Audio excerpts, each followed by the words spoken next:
Today I am going to tell about the chemical equilibrium.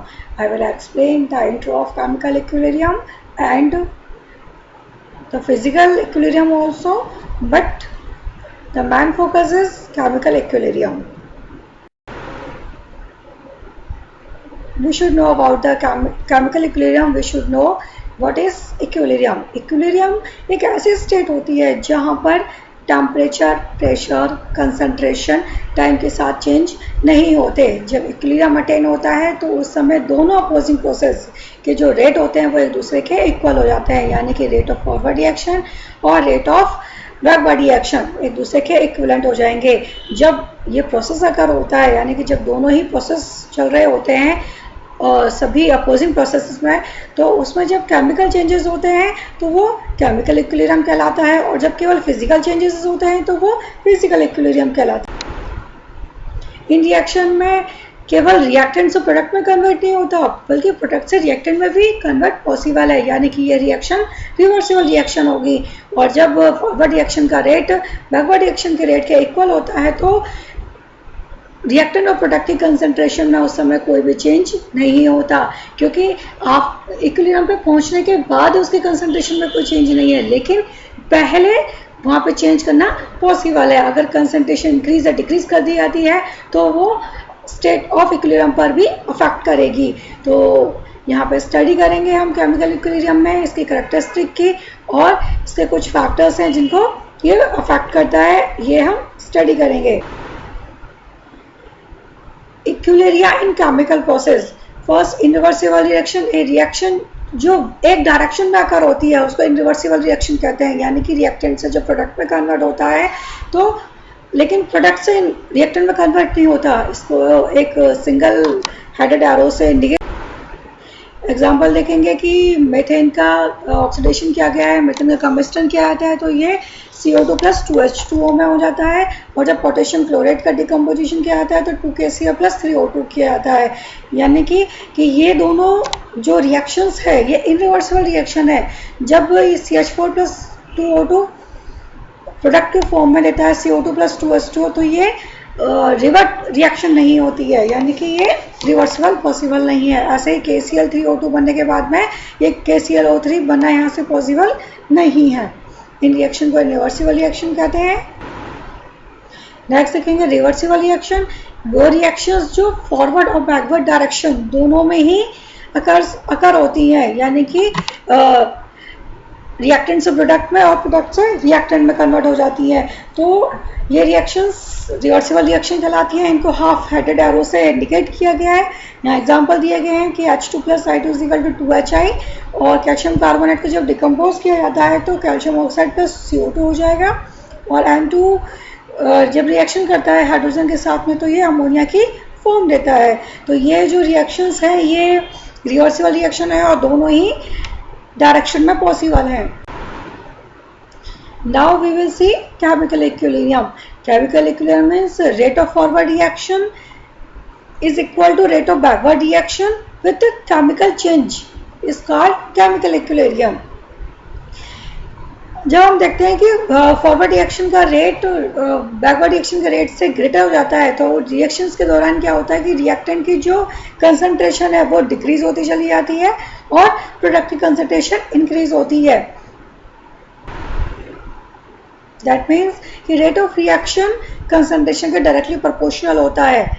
Rate of forward reaction decrease होगी time के साथ में और backward reaction increase होगी. Means जब रिएक्टेंट लेते हैं तो रिएक्टेंट धीरे धीरे और कन्वर्ट होता जाता है प्रोडक्ट में. तो इसका मतलब है कि रिएक्टेंट डिक्रीज हो रहा है और प्रोडक्ट इंक्रीज हो रहा है. तो एक सर्टेन केस एक ऐसी स्टेज आती है जहाँ पे दोनों का रेट जो है एक दूसरे के इक्विलिब्रियम इक्वल हो जाता है, तो उसको कहते हैं इक्विलिब्रियम कहते हैं.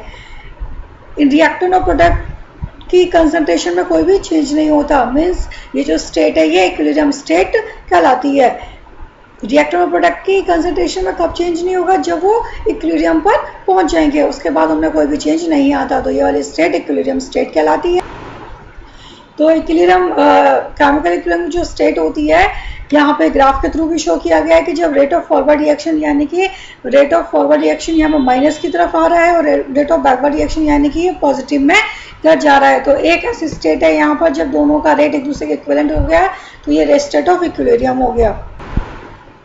एग्जाम्पल दिया गया है कि कैल्शियम कार्बोनेट का डिकम्पोजिशन किया जाता है कैल्शियम ऑक्साइड में प्लस CO2 में। तो ये इनिशियल स्टेट में दिया गया कि एक फर्नेस में कैल्शियम कार्बोनेट का रख देते हैं और इक्विवेलेंट स्टेट में कैल्शियम कार्बोनेट से डिकम्पोज कर दिया जाता है कैल्शियम ऑक्साइड को प्लस CO2 को। तो ये जब CO2 डिकम्पोज हो जाता है तो CO2 पे बनने के बाद में इक्विलिब्रियम स्टेट पे पहुंच जाता है।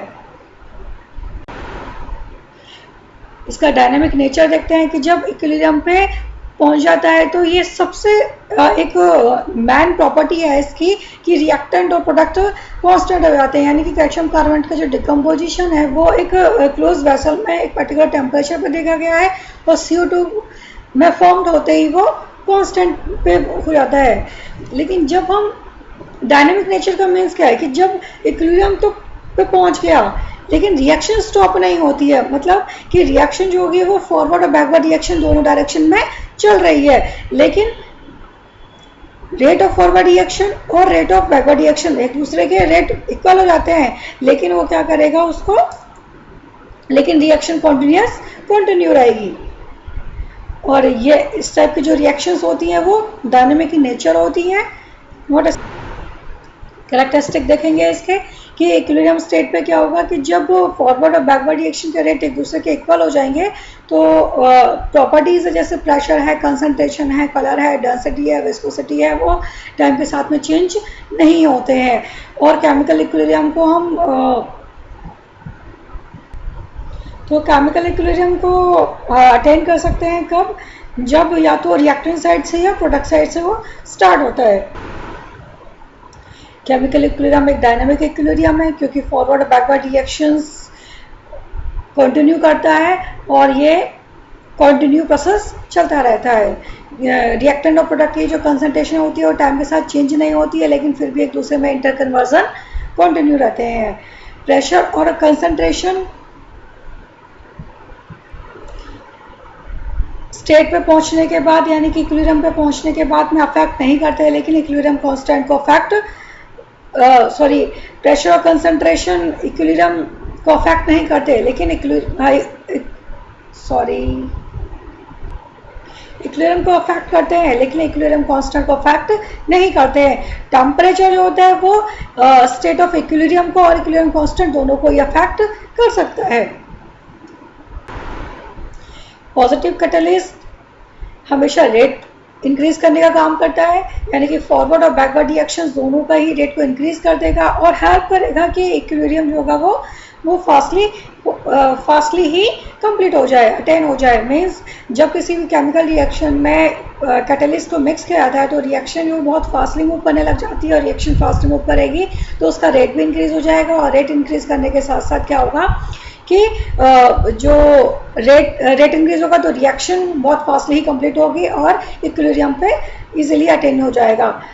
ये स्टेट ऑफ इक्विलिब्रियम को नहीं अफेक्ट करता है, लेकिन इक्विलिब्रियम कांस्टेंट को भी नहीं करता है। मीन्स कि पॉजिटिव कैटलिस्ट की वजह से इक्विलिब्रियम पे अटेन करना इजीली हो जाता है या ये बहुत फास्टली ही इसको अटेन कर लेता है।